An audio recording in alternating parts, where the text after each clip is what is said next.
নমস্কার। শনির সাড়ে সাতি আর ঢাইয়া এই দুটো জিনিস নিয়েই আমরা খুব ভয় পাই। এখন সাড়ে সাতি জিনিসটা কি? সাড়ে সাতি হচ্ছে শনির 7.5 বছরের একটা খারাপ সময়। খারাপ সময় কেন? আর ঢাইয়াটাই বা কি? ঢাইয়াটা হচ্ছে 2.5 বছর। ঢাই কথাটা হচ্ছে হিন্দিতে ঢাইয়া, দ্যাটস মিন 2.5 ইয়ার্স, এটাকে বলা হয় ঢাইয়া। আর সাড়ে সাতিটা কি? 7.5 ইয়ার্স, সাড়ে সাতি। এখন এই সাড়ে সাতি আর ঢাইয়াকে আমরা খুব ভয় পাই। কারণ কি? কারণ শনি এমন একটি গ্রহ যে কোনো অন্যায় সহ্য করেন না।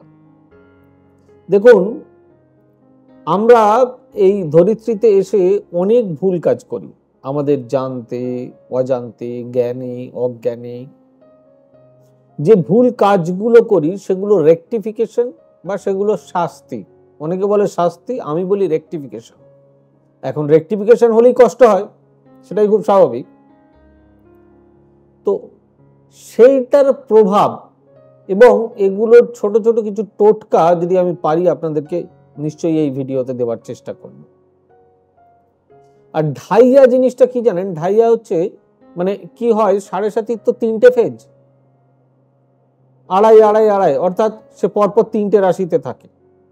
এক একটি রাশি ক্রস করে, এক একটি রাশি ক্রস করে, তখন তার মানে এক একটিতে সাড়ে সাতি শেষ হয় আর কি। ঢাইয়া হচ্ছে একটা রাশিতেই 2.5 বছর। এটা সাড়ে সাতির থেকেও বেশি ডেঞ্জারাস। তাই এই বিষয়ে কিছু প্রতিকার দেওয়ার চেষ্টা করব। ভালো লাগলে অতি অবশ্যই আমাকে জানাবেন, কারণ এটা নিয়ে আপনারা আমাকে অনেকবার লিখেছেন। তাই দেরি না করে চলুন শুরু করে দিই আজকের এই প্রোগ্রাম। জ্যোতিষ শাস্ত্রে শনি গ্রহের বিশেষ গুরুত্ব রয়েছে। এই গ্রহ হলো অত্যন্ত শুভ গ্রহ। যে ব্যক্তি শুভ কাজ করেন সেই ব্যক্তিকে শনি শুভ ফল দেন। যে ব্যক্তি খারাপ কাজ করেন, খারাপ কাজে লিপ্ত থাকেন, শনি তাকে অশুভ ফল দেন। সেই ব্যক্তি কোনো কাজেই সফলতা অর্জন করতে পারবেন না, অর্থাৎ যিনি ভুলভাল কাজ করে যাবেন। আবার অনেক সময় তাদের সাড়ে সাতি ও ঢাইয়ার প্রভাব যাদের শুরু হয়, শনির অশুভ দৃষ্টির কারণে ব্যক্তির জীবন অতিষ্ঠ হয়ে ওঠে। কোনো কাজেই তার সফলতা আসে না।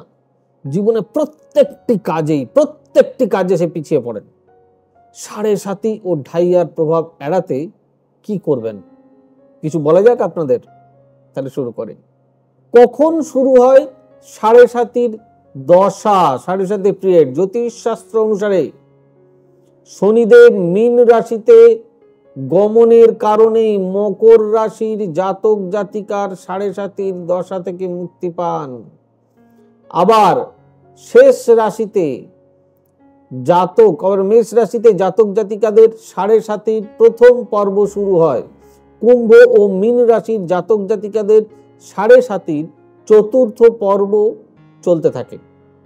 এই সময় তারা কোনো কাজেই সফলতা অর্জন করতে পারেন না। ব্যবসায় লাভ হয় না, খুব ধীর গতিতে ব্যবসা চালান তারা, চাকরি পান না বেকাররা। ঢাইয়ার প্রভাব কখন পড়ে একটা ব্যক্তির উপর? মীন রাশির উপর শনিদেব গমনের কারণে কর্কট বৃশ্চিক রাশির ঢাইয়ার প্রভাব থেকে মুক্তি পান। তবে ধনু ও সিংহ রাশির জাতক জাতিকাদের উপর ঢাইয়ার প্রভাব পড়ে। এই সময় ভাবচিত্তে কাজ করেন শনি, তাই শরীরের বিশেষ অঙ্গে যত্ন নিতে হয়। পরিবর্তনের কথা তখনই তারা মানতে পারবেন, এটুকু মাথায় রাখবেন। আপনার কতটা ভালো করতে পারবেন এটা আপনার উপর নির্ভর করবে। কিভাবে সাড়ে সাতি ও ঢাইয়ার প্রভাব থেকে মুক্তি পাবেন এটা আপনাদেরকে বলে দিই। কুকুরকে খাবার খাওয়াবেন। যদি আপনি শনির ঢাইয়ার প্রভাবে পড়ে যান তাহলে অতি অবশ্যই এই কাজ করবেন। কুকুর, কাক, মাছ, গরু দরিদ্র ব্যক্তিদের খাওয়াবেন। শনিবার, প্রত্যেক শনিবার করে শনিদেবের মন্দিরে 108 বার করে শনির মন্ত্র জপ করবেন। শনিদেবকে এই সব জিনিসগুলি অর্পণ করুন যেগুলো আমি বলছি। শনির 7.5 ও ঢাইয়ার প্রভাব এড়াতে প্রতি শনিবার করে অশ্বত্থ গাছের নিচে সরষের তেলে পেরেক ডুবিয়ে গাছের তলায় অর্পণ করুন। সেই সঙ্গে 4 বার তুলোকুচি দেবেন, এতে শনিদেব খুশি হন। প্রতি মঙ্গলবার ও শনিবার শনিদেবের পুজো করার পর শিব ও হনুমানজির পূজা করুন। এটি করলে শনিদেবের অশুভ প্রভাব, তার দৃষ্টি আপনার উপর থেকে চলে যাবে। সেই সঙ্গে শনিদেবের অশুভ প্রভাব থেকেও আপনি মুক্তি পাবেন। দরিদ্র ব্যক্তিদের এগুলো যদি দান করেন 7.5 ও ঢাইয়ার প্রভাব এড়াতে কালো কাপড়, কালো জুতো, যে কোনো ডাল আপনি দরিদ্র ব্যক্তিদের দান করুন, এতে শনিদেবের অশুভ দৃষ্টি আপনার উপর থেকে চলে যাবে। তাই এই সব টোটকা যদি একটু মেনে চলতে পারেন তাহলে দর্শক বন্ধুরা অন্তত খানিকটা হলেও আপনারা এই জায়গাটা থেকে বেরোতে পারবেন। এবার বিষয় হচ্ছে কি জানেন, আমি তো সবার জন্য ভিডিওটি করি, এটা সবার জন্য ইন জেনারেল। প্রত্যেকের গ্রহ রাশি চক্রে এক এক জায়গায় এক এক রকম ভাবে অবস্থান করে। প্রত্যেকের সব গ্রহই এক জায়গায় অবস্থিত হন না। সেই কারণে প্রত্যেকের ক্ষেত্রেই যে খুব শুভ ফল পেয়ে যাবেন এরকমটা নয়। যারা অর্থের অভাবে কোনো রত্ন কিনতে পারেন না, কোনো স্টোন কিনতে পারেন না, তাদের জন্য এই টোটকা বিশেষভাবে উপকার হবে, এটুকু অন্তত বলতে পারি। এটুকু আমার চেষ্টা। তবে সবার যে ওই যে বললাম সবার যে 100% মিলে যাবে তা নয়, কারণ প্রত্যেকের গ্রহর অবস্থান তো এক নয়। কার জন্মছকে কোন গ্রহ কোথায় আছে এটাও তো বিচার করা ভীষণভাবে প্রয়োজন।